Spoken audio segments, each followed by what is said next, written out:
The purpose of this training is to familiarize you with the observation process here at Grand Rapids Community College. The objectives today are going to be looking at the overall process of scheduling and doing the observation, etiquette in the classroom as an observer. There are some forms that can help you in this process that we'll review, and then we'll look at behaviors and characteristics of good teaching, and then we'll talk about the summary report that you provide to the person that you observed. When you're asked to observe, you could be asked to multiple things. You could be asked to go straight into a classroom, maybe into a clinical or laboratory component. Counselors and librarians both also do observations, and so you could go into those situations, or you might be asked to do an online course. The purpose of the whole observation is really to get people excited about teaching and learning here at the college. It's part of the evaluation system because the idea is that it will provide growth opportunities for both the observer and the person being observed. It's to encourage and share ideas with one another, and then potentially to create different projects that you might use in your next year's evaluation process. So the process is fairly simple. You have scheduling where you set up an appointment. You do pre-observation preparation, you actually do the observation, then as the observer you write a report, and then you meet together to talk about that report that you've written and the whole observation process. We'll go through each one of these step by step. So when you schedule an observation, the responsibility is really on the people doing the observation and being observed to make sure this happens. So the full-time faculty members, they put this as part of their FPEs, and there are differences on frequency depending on if you're pre-tenure or post-tenure. Make sure to check that when you're developing that each year. Adjunct faculty are on a rotation, and so you'll be notified by the Associate Dean's office that you have an observation in a particular year. But just remember that when you're scheduling these observations, they are scheduled between the observer and the observee. There's nothing in the system that actually does this for you. You have to work together to figure this out. So once you've scheduled an appointment, I think it's a good thing to actually connect with the person that you're observing. There may be something in that class that the person being observed wants you to look for. I think that's good to know going in. It does change what's going on in the classroom to have an observer, so I think it's good to talk about that beforehand. If you have anything that you're going to do with it's an online course, you need to gain access to that course before going in. And then talk a little bit about how much of that online course that needs to be observed, whether that's going to be a week or whether that's going to be the whole course. I think that's a conversation between the observer and the observee. So when you're in the observation itself, it's good to arrive early. You are there to observe, not necessarily to participate, but you may be asked to participate. As you're in there, make really specific notes about what you've observed in the classroom so that when you leave, you'll remember the components of what you want to discuss.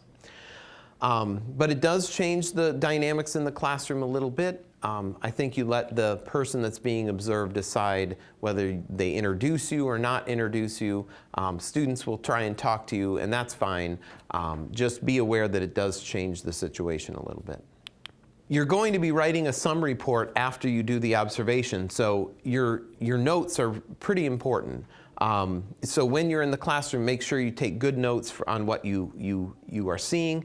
It takes about an hour when you write these reports, and then you need to schedule something so that you can meet with that person afterwards. It's really nice if you can get this done within a week or two of the observation. In fact, I think it's pretty important to do it within the first few days. There's usually some anxiousness around it, and people like to know how things went and what you felt about the experience.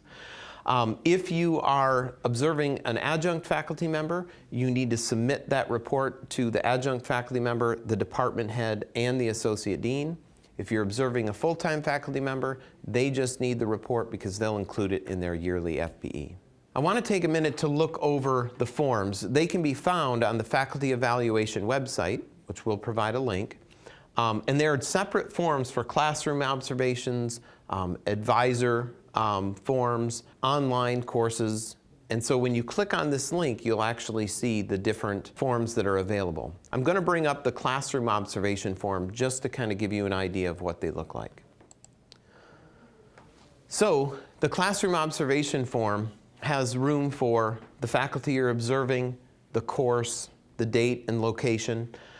Part of the classroom observations includes reviewing the syllabus for that course. So prior to going into the course, it's good to ask the faculty member that you're observing for their syllabus so you can look it over and make sure that it has the components in the syllabus template.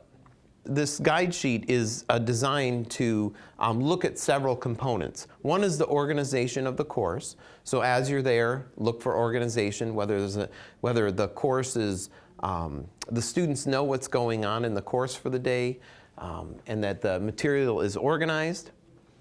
There is a section on participation and engagement. Is the faculty member working with the students, engaging them in the learning process? The different teaching methods that the faculty member uses. There's a component on how the presentation is being done. Can everybody hear in the classroom? Are they observing all the students interacting one-on-one? And then there's management around how is the class time being used. I think it's good to write an overall comment when you're done, talk a little bit about the components in the syllabus, maybe the tone in the syllabus, and then your experience overall you can write in the overall comment section. All the report sheets that you can use to help guide you through the observations look similar to this one. When you use the form, as I stated, be specific on the things that you're looking at. Write down things that you really liked, things that you think the faculty member could improve on. I always like to share some of the things that I do in the classroom, and I like to get ideas from other faculty as well. So look at the students and then remain objective when you're doing this. There's lots of ways to teach successfully, and I think it's a good opportunity to both share what you do and learn from other faculty. Plan about an hour to write the report. Use your notes. I think it's great to lead with strengths. I think the purpose of this is to encourage faculty in the craft of teaching.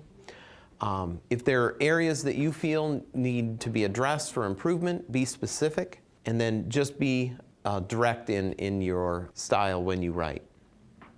After you have completed this report, you need to send it to the person you observed, and then meet together so that you can have a conversation around what this experience was like. I think it's good to have a copy for both people, have a hard copy with you so that you can talk through it. I think it's good to summarize with that faculty member what you observed, and then talk a little bit about the different components on the sheet as you wrote the report. You can ask the faculty member how they thought the class went. But I think that overall it's about having a conversation around teaching and learning.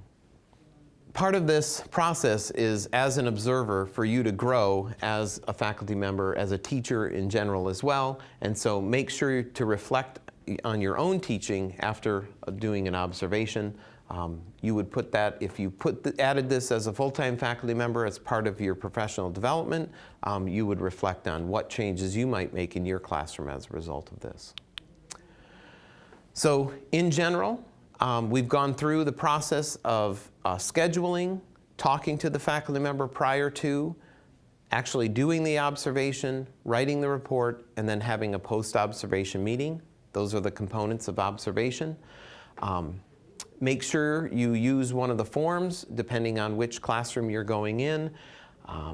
And again, this is supposed to be a positive experience, a good way to affirm each other as educators and to learn from one another so that we can become better and serve our students as well. If you need more information or if you're looking for any of the forms that we discussed in this video, you can go to grcc.edu/faculty evaluation and you can find the information you need at that site.